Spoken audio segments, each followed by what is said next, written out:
Hey everyone, it's Aurox here. Today I'm doing a guide on how to use your sniper rifles, bolt action particularly, correctly in the game of PUBG. So today I'm going to cover 4 different points, and if you can apply each of these first 3 points into the fourth and put them together, it should assist you completely with using the rifles. So the first tip today is knowing the difference between your Kar98, your M24 and your AWM.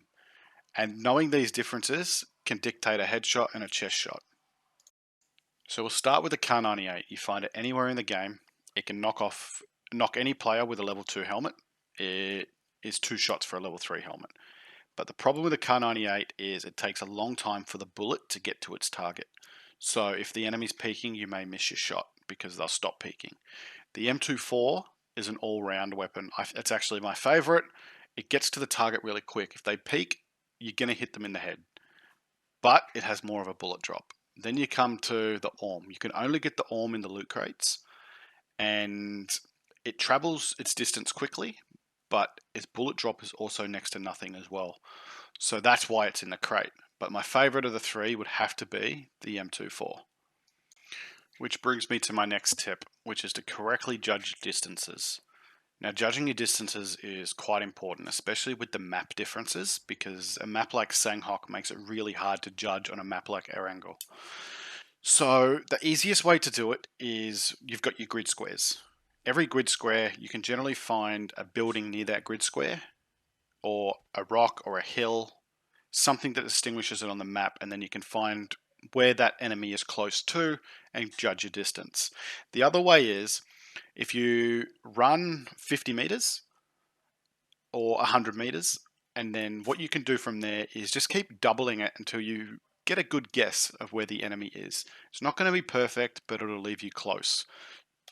And that brings me on to step 3. So tip number 3 is to learn to peek your corners correctly. Now this is quite important because if you're a still target, the enemy is going to eat you for breakfast every single time. So you need to move, peek your corners, Q and E, A and D, move around. After you fire a shot from one position, make sure you move to another position. That way the enemy can't always lock on to where you are. And when you peek, fire, move. Which brings me to my final point of how to lead an enemy correctly. So if the enemy is a running target, left to right, right to left, doesn't matter. What you need to know is for every 50 meters that the enemy is in front of you, you need to lead by 1 millimeter. So if he's 350 meters away, 7 millimeters in front.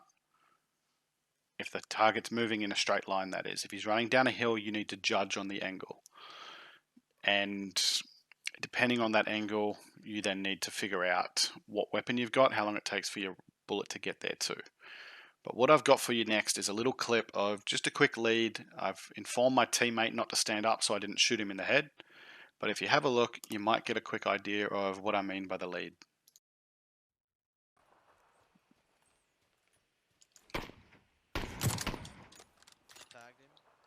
Do not stand up, Shiva. Do not stand up. Yeah, I got it. Hey guys, thanks for jumping on watching the video. Make sure you hit the subscribe button. My Twitch is just here. If you jump on, follow me on Twitch. My Discord's there. If you've got any questions, feel free to leave it in the comments. Jump in the Discord, ask away, and I'll even be happy to play a couple of games with whoever sends me a message. Thanks again for watching, guys.